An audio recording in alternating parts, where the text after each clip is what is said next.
I think that in gaming, there are a lot of changes happening right now, and that's both technology and culture. Like those two things are sort of changing in parallel right now. Like suddenly cultural institutions have become incredibly interested in games as education tools, as engagement tools, as things that they want to showcase.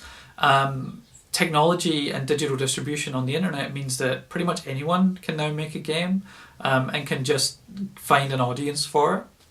Like the barrier to entry has been reduced, again, in much the same way as with digital video. Suddenly anyone could make a film.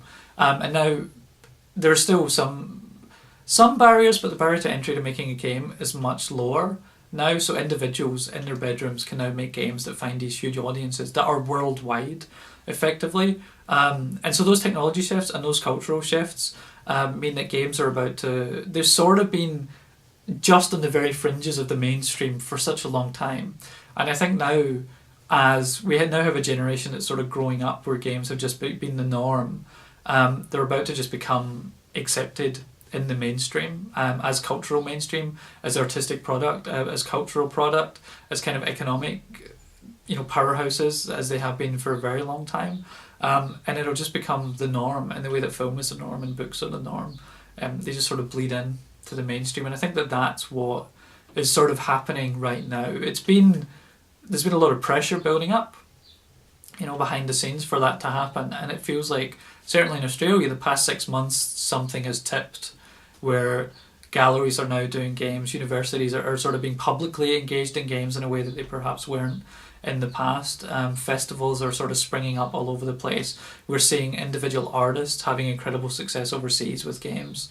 And we're certainly finding like our state and federal governments talking about them in ways that they perhaps weren't talking about 6 or 12 months ago. And that'll just continue to permeate the mainstream consciousness and the mainstream sort of cultural sphere over the next 2 years, and it will just become the norm.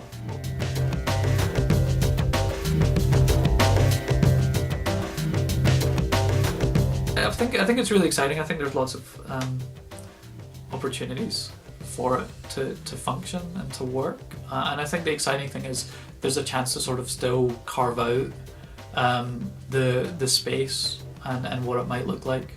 So yeah, that's kind of cool. Like the technology is sort of so fluid, and the medium and the form and the intersection of those two things are still really fluid, so there's a chance to sort of do something for the first time, which is great. And I know that a lot of the broadcasters are really interested. Like ABC has done experiments, and Channel 4 in the UK have done experiments in these sort of spaces, which are all kind of cool.